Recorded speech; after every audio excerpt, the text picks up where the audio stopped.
Rome celebrated the victory as if the world itself had been conquered. But behind the triumph banners, something far darker was unfolding. The defeated kings were executed quickly, yet their queens were kept alive, chained in gold instead of iron, paraded through roaring crowds, dragged into secret chambers beneath the empire, and judged not for their crimes, but for their symbolic value. Some were sold, some forced into imperial bloodlines, and a few vanished into rituals history barely recorded. But one queen refused to kneel, and her defiance exposed a truth Rome never wanted remembered. Because this was the victory that went too far. And what happened to the captured queens would haunt the empire long after the cheering stopped. The day Rome decided queens were spoils. Rome had defeated kings before, but this time it chose to humiliate queens instead of killing them. The chains prepared for them were not forged in anger. They were designed for spectacle. Behind the victory celebrations, a darker decision was made, one that even some Romans feared, because what was about to happen to the captured queens was not justice. It was theater. The third dawn after Rome's decisive victory did not begin with cheers inside the captured citadel. It began with silence. A suffocating, unnatural silence that settled over the conquered palaces where royal women had been gathered under guard. Smoke from burned estates still lingered in the air, drifting through shattered courtyards, where statues of forgotten ancestors lay broken across marble floors. The war was over. The kings were dead, fled, or in chains. But for the queens, the end of battle was only the beginning of something far worse. They were not placed in dungeons. That was the first sign that something was wrong. Instead, Roman officers ordered them kept inside their own palace chambers under heavy watch. Doors remained open. Curtains were removed. Every movement was observed, catalogued, and reported. The queens still wore their royal garments, though stripped of crowns and jewels. It was deliberate. Rome did not want them to look like prisoners yet. Rome wanted them to still look like queens. For what was coming next? Outside, soldiers looted treasuries with mechanical discipline. Gold was weighed, scrolls were packed, sacred idols were crated like cargo. Yet whenever they encountered royal women, they did not touch them.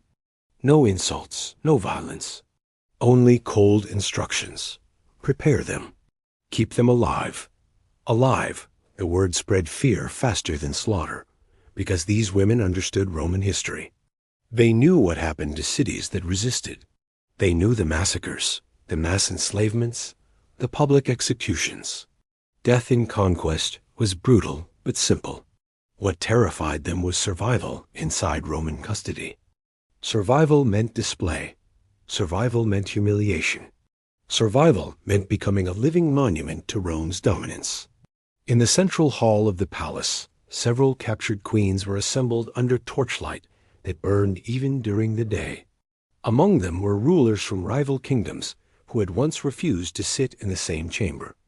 Now they stood side by side, guarded by legionaries who did not even look at them as individuals, only as inventory awaiting transport.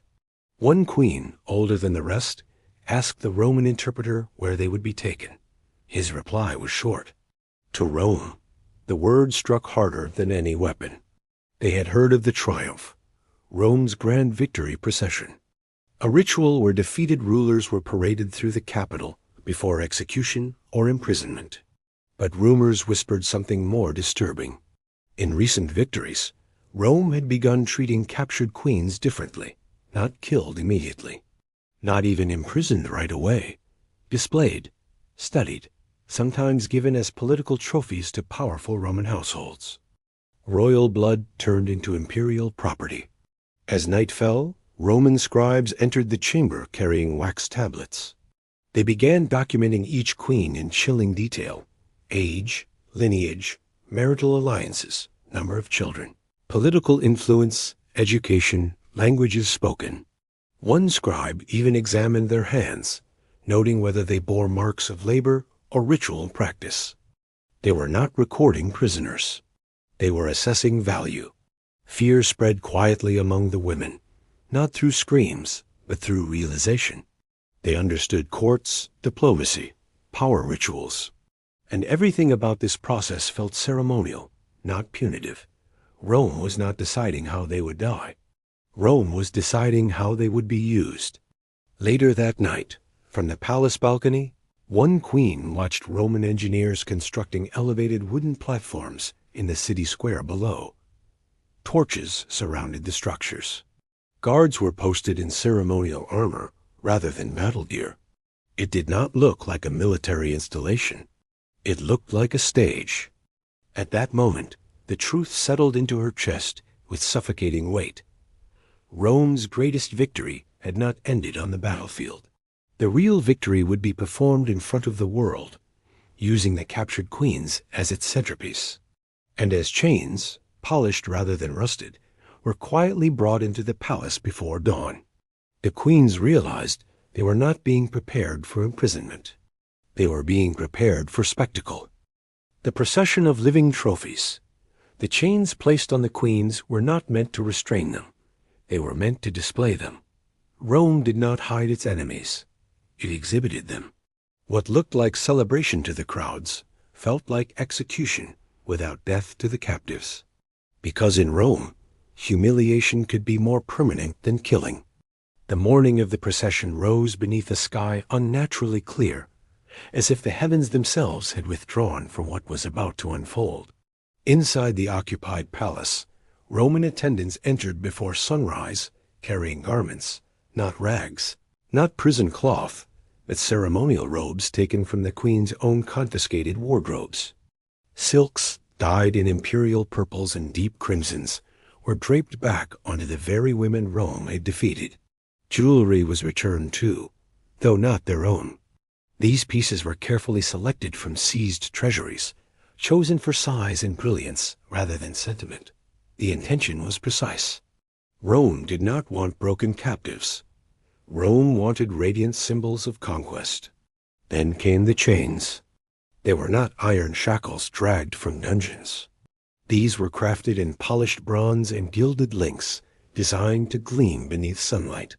Each chain was fastened at the wrist, but left deliberately loose, allowing the queens to walk upright without stumbling. The effect was theatrical, restrained, but dignified enough to maintain the illusion of royal bearing. A humiliation refined into pageantry. When the palace gates opened, the sound that entered was not battle noise, but celebration. Trumpets, drums, and the roar of thousands of Roman soldiers lined in ceremonial ranks.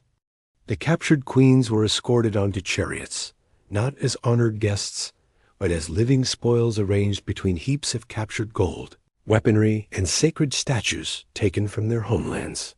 They were positioned deliberately higher than the treasure, so the crowd could see that Rome's greatest prize was not wealth. It was dominion over rulers themselves. As the procession began moving toward the harbor, where transport ships waited, citizens from surrounding territories gathered along the route. Some watched in silence. Others shouted insults in languages the queens did not understand, but whose tone required no translation. Children pointed.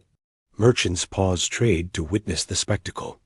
Priests burned incense as if sanctifying the humiliation. For the queens, the psychological weight was crushing.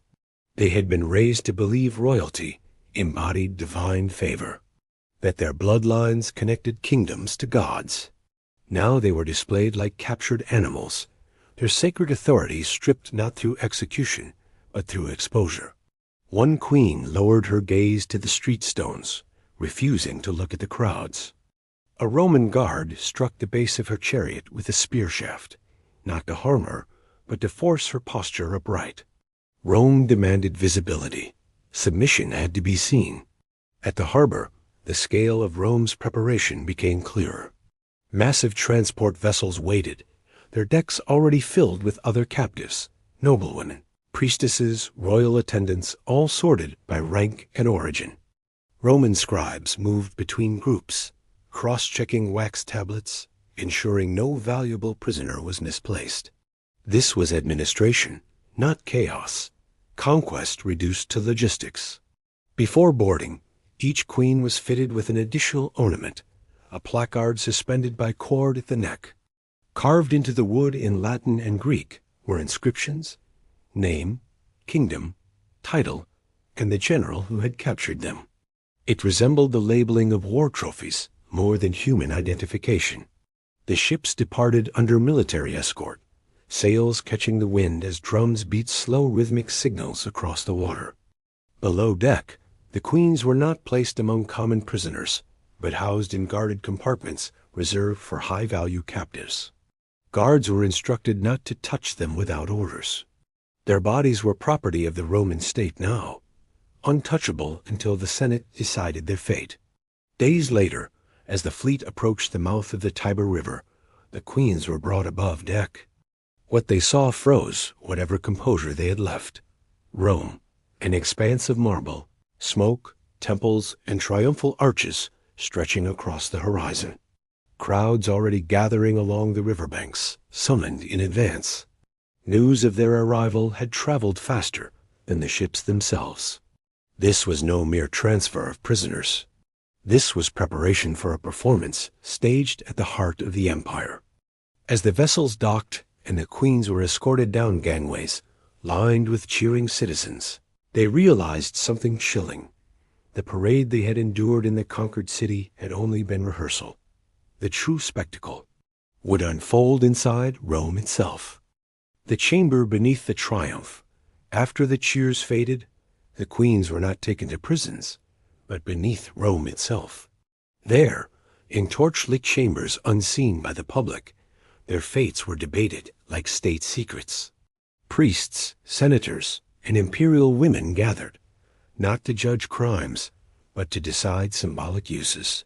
Because Rome believed conquering queens was power, but controlling them was prophecy. When the triumphal celebrations ended and the crowds dispersed into wine-soaked streets, the captured queens expected the next step to be imprisonment.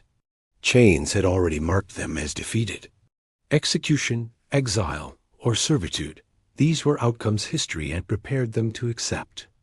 Instead, under cover of night, they were escorted away from the public holding compounds and guided through guarded corridors beneath one of Rome's oldest administrative complexes near the Forum. The descent itself felt ritualistic. Stone stairways spiraled downward into air that smelled of oil smoke and ancient dust. Torches burned in iron brackets, their flames unnaturally still despite the underground drafts. Roman guards spoke little, communicating mostly through gesture.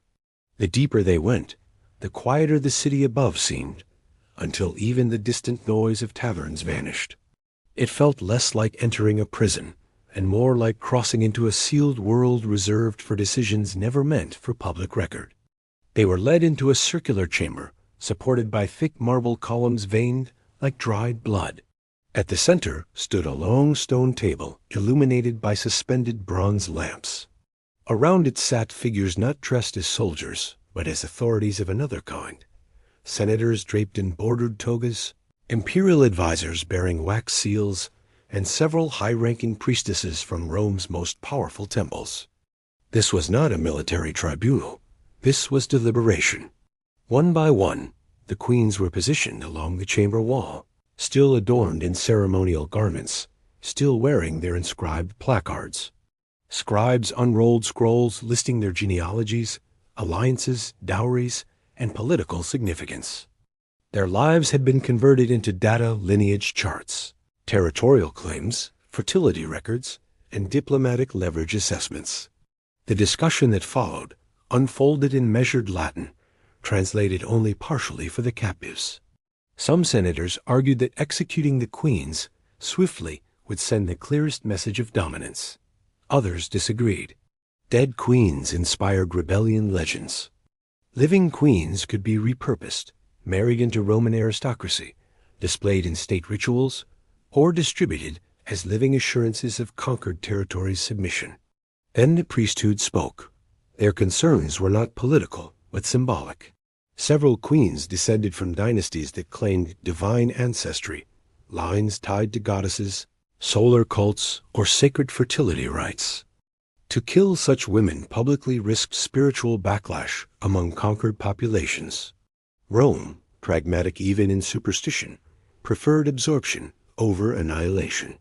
A conquered goddess queen could be ritually adopted into Roman religious frameworks, neutralizing her symbolic threat.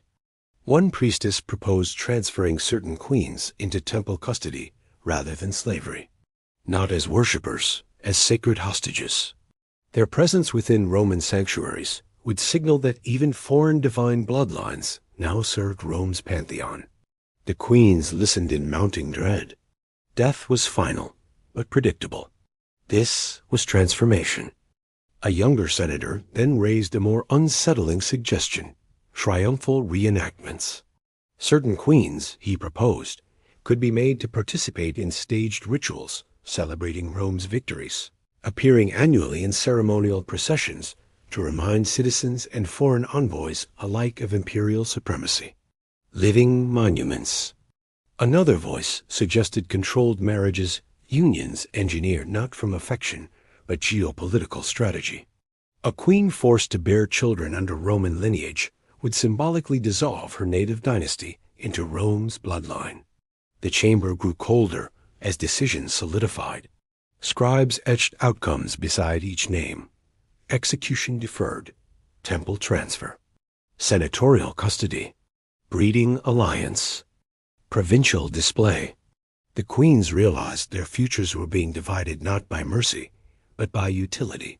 One queen, unable to contain herself, stepped forward, demanding the dignity of death rather than degradation. Guards restrained her before she could approach the table. Her defiance did not anger the assembly. It intrigued them. A priestess noted her spirit as ritually potent, recommending temple confinement where such defiance could be symbolically broken. Even rebellion was being categorized. When the deliberations ended, wax seals were pressed onto each scroll. Orders would be executed at dawn. Guards moved to escort the queens away, but not back to shared quarters. Each was separated according to her assigned fate. As they were led out through different passageways, one queen looked back toward the chamber. The senators were already discussing new campaigns. Their lives had been processed in a single night, reduced from sovereign rulers to imperial assets allocated across Rome's power structure. And as heavy stone doors sealed behind them, the realization settled in with suffocating finality. The parade had been humiliation, but this chamber had been erasure. Sold, married, or sacrificed by dawn, the queens were no longer prisoners of war. They were classified assets. Some would be sold, others forcibly married. A few vanished into temples without record. Rome did not simply conquer royal bloodlines. It redistributed them. And in that redistribution, ancient dynasties were quietly erased. When morning light filtered through the upper grates of Rome's administrative compounds, the decisions made in the underground chamber began unfolding with bureaucratic precision. There was no announcement, no ceremony to mark the moment royal sovereignty ended. It happened in silence, through documents stamped in wax and orders carried out by officials trained to treat human destinies like inventory transfers. The captured queens were awakened separately, each escorted under guard to different sections of the complex where their assigned futures waited. For some, the path led toward the slave assessment courts near the Forum Boarium, Rome's primary human auction district. These were not common markets crowded with shackled laborers. Special platforms had been constructed, draped in fine cloth, guarded heavily to control who could approach. Rome understood the value of spectacle, even in private sales. Wealthy patricians, provincial governors, and foreign client kings invited to witness the auctions gathered in controlled numbers, their interest driven not by desire alone, but by political symbolism. To own a conquered queen was to own a fragment of Rome's victory itself. Before presentation, attendants prepared the queens with unsettling care. Oils were applied to their skin, hair restyled according to Roman elite fashion, garments adjusted to balance modesty with display. Wooden placards were again placed around their necks, But these bore expanded inscriptions, lineage, fertility history, diplomatic importance, and any noted talents such as literacy, musical skill, or religious training. Bidding did not begin with shouted offers, but with quiet negotiations conducted by intermediaries. Prices discussed were astronomical, far beyond the value of ordinary slaves. These women were not labor, they were prestige acquisitions. Elsewhere in the city, another group of queens faced a different fate. They were transferred into the custody of senatorial households under what Rome termed political guardianship. In practice, it was forced integration. These women would be compelled into marriages or concubinage arrangements designed to symbolically merge conquered royal bloodlines with Roman aristocracy. Children born from such unions could later be used to legitimize Roman authority in annexed territories. Dynasties were not merely destroyed, they were absorbed, rewritten into Rome's lineage records until their origins blurred into imperial myth. The ceremonies sealing these unions were deeply unsettling in their formality. Conducted in private atriums before household gods, Roman matrons presided alongside state priests to ritually purify the foreign queens. Their native names were often replaced with Latin ones during these rites, a symbolic rebirth into Roman identity. Resistance was rare, not because it did not exist, but because it was contained swiftly. A queen who refused participation could be reassigned to harsher outcomes: public slavery, exile, or temple confinement. It was within the temple system that the most mysterious disappearances occurred. Select queens, particularly those tied to powerful fertility cults or solar dynasties, were transferred into Rome's religious institutions. Official records listed them as sacred wards, but their true roles remained obscure behind priesthood secrecy. They were housed within sanctuaries dedicated to goddesses such as Venus, Juno, or Cybele, where foreign royal blood was believed to enhance ritual potency. Some were compelled to perform symbolic rites, reenacting Rome's divine favor over conquered lands. Others vanished from written history entirely, their identities dissolved into temple hierarchies that did not preserve individual lineage. Rumors circulated even among Roman citizens that certain queens were used in nocturnal ceremonies meant to spiritually bind defeated territories to Rome's destiny. Whether these accounts were exaggerations or truths, hidden behind priestly oaths, no verified records contradicted them. Silence itself became evidence of secrecy. By nightfall, the redistribution was nearly complete. No two queens shared the same fate. Some now resided in opulent villas as unwilling consorts. Others awaited transport to distant provinces alongside purchased estates. A few stood behind temple walls, cut off from both their past and the world beyond sacred precincts. Royal sisterhoods forged in captivity had been dismantled in less than a day. Rome had not executed them because death ended usefulness. Instead, it had repurposed them, economically, politically, spiritually. And as documentation clerks finalized transfer scrolls, one notation appeared repeatedly beside certain names: status, assimilated, a word that sounded administrative, but meant extinction, because the queens had not simply been conquered. They had been redistributed until their kingdoms existed nowhere, except inside Rome itself. The queen who refused Rome, among the captured queens, one did what Rome feared most: she refused to break. She rejected the chains, the rituals, even the name Rome tried to give her. Killing her would silence defiance, but it would also create a legend. So Rome chose something far more dangerous. It kept her alive. By the time the redistribution of the captured queens was nearly complete, Rome's administrative machine had reduced royal bloodlines into manageable categories: sold, married, absorbed, or sealed within temple walls. The system functioned with chilling efficiency. Most queens, whether through despair, calculation, or the instinct to survive, complied outwardly with their assigned fates. Some negotiated for the safety of their children. Others preserved fragments of dignity by mastering Roman language and etiquette. Submission even when forced, allowed Rome to maintain the illusion that conquest brought order. But one queen disrupted that illusion entirely. Her name in the Roman records was altered, Latinized for ease of documentation, but her original title traced back to a frontier kingdom that had resisted Roman expansion for generations. She was younger than several of the other captives, yet carried herself with an immovable composure that unsettled even seasoned officers. From the moment she was brought before the senatorial adjudicators, she had spoken only when necessary, and always through her own interpreter, refusing to address Romans directly in their language. When attendants attempted to remove her native ceremonial garments, she resisted not violently, but with absolute stillness. She would not raise her arms to assist them. Guards were forced to complete the task themselves, an act considered deeply humiliating for Roman authority.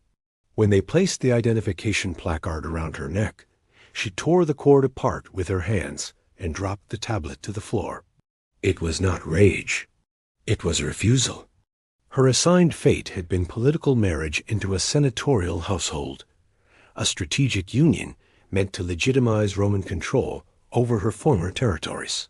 The ceremony was prepared swiftly, priests summoned, legal witnesses assembled. Yet when the ritual began, she did not recite the required vows. She stood silent before the household shrine, eyes fixed not on the officiating priest, but on the ancestral statues lining the atrium walls. When commanded again, she spoke only one sentence through her interpreter. A queen may be captured, but she is not transferable. The word spread quickly beyond the chamber. Roman households thrived on prestige, not defiance. A consort who publicly rejected integration risked turning a symbol of conquest into a symbol of resistance. The marriage proceedings were halted. She was removed under guard, but not punished immediately. Rome hesitated. Executing her would be simple, but politically volatile. Her kingdom, though defeated, still contained loyalists who could elevate her death into martyrdom. Legends fueled rebellion far more effectively than living captives. Yet allowing her continued defiance undermined Rome's carefully staged narrative of total dominance. So an alternative solution emerged. She was placed under ceremonial confinement, neither prisoner nor citizen. Her residence was relocated to a guarded villa on Rome's outskirts, formerly used to house foreign dignitaries awaiting senatorial decisions. There she was afforded material comfort, but stripped of autonomy. Servants attended her, yet all were Roman appointed. Messages were monitored, movements restricted. She existed in a suspended state, preserved, observed, but politically neutralized. Roman scholars and priests visited her periodically, not to interrogate, but to study. Her lineage, her rituals, her refusal, all held anthropological fascination. To them, she represented an unbroken royal psyche under conquest. Some believed time would erode her resistance. That isolation would achieve what force had not. But months passed, and she did not bend. She refused Roman dress, wearing only plain garments. She refused public appearances. She refused to participate in state ceremonies where other captured queens had been displayed as symbols of submission. Even her silence became a form of defiance, an absence Rome could not easily interpret or control. Rumors began circulating among citizens and soldiers alike. Stories exaggerated her resistance into myth, that she had cursed the Senate, that temple fires dimmed when she passed, that foreign envoys requested audiences with her rather than Roman officials. None were verified, yet all persisted. The Senate grew uneasy, not because she wielded armies, but because she wielded narrative. And Rome understood better than any empire that power did not rest only in legions. It rested in perception. So debates resumed behind closed doors, whether to break her, display her, or erase her quietly. Because the queen who refused Rome had become something far more dangerous than a captive. She had become a symbol Rome could neither use nor destroy without consequence. When victory went too far, Rome believed conquering queens proved its supremacy. But some victories echo differently in history.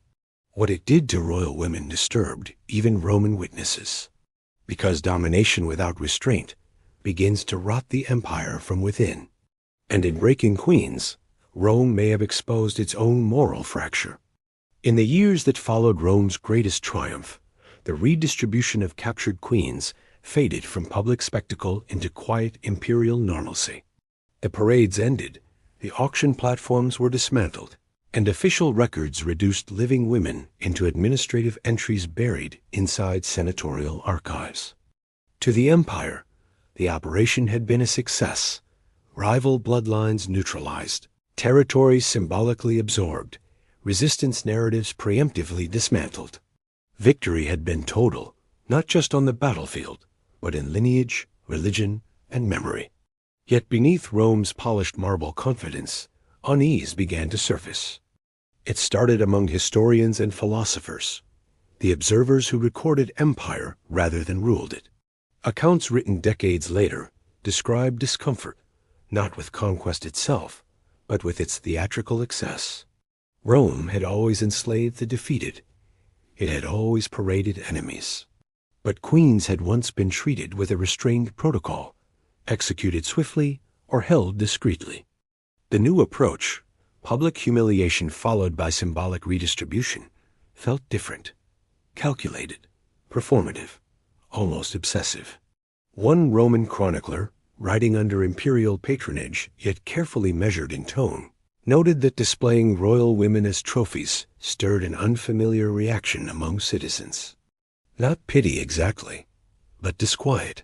Queens embodied motherhood, lineage, sacred continuity. Watching them chained, labeled, and repurposed unsettled cultural instincts, even within a society hardened by war. The empire dismissed such reactions as softness. But signs of deeper consequence emerged elsewhere. In annexed territories, resistance movements began invoking the captured queens, not as defeated figures, but as violated symbols. Songs circulated mourning their humiliation. Temple murals depicted them standing defiantly before Roman wolves. Even conquered priesthoods wove their captivity into prophetic warnings that empires which dishonored sacred bloodlines invited divine retribution. Rome, pragmatic yet superstitious, monitored these developments closely. More troubling were whispers from within Rome's own religious institutions. Certain priesthoods reported ritual disturbances, sacred fires failing to ignite, sacrificial omens turning unfavorable, festival auguries yielding ambiguous readings. While such occurrences were not uncommon, their timing alongside the assimilation of foreign royal women fed quiet speculation that Rome had absorbed not just bloodlines, but spiritual unrest. Whether these fears were psychological, political, or genuinely religious mattered less than their effect. Confidence had been Rome's greatest weapon. Now doubt, however small, existed beside it. The most persistent unease centered around the queen, who had refused Rome's authority. Years into her ceremonial confinement, she remained unassimilated, neither integrated nor erased. Visiting envoys from eastern territories reportedly requested to see her residence from afar, treating it as a site of symbolic pilgrimage. Roman officials denied audiences, yet could not prevent the myth from growing. She had never raised an army, never issued proclamations, never escaped captivity.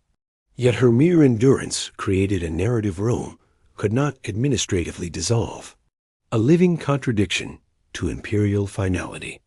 Senatorial discussions revisited her status repeatedly: execution, exile, enforced religious dedication. But each option carried political risk. Killing her too late would transform her into martyr legend. Releasing her would signal weakness. Keeping her alive preserved the unresolved tension she represented. So she remained, watched, documented, but never resolved.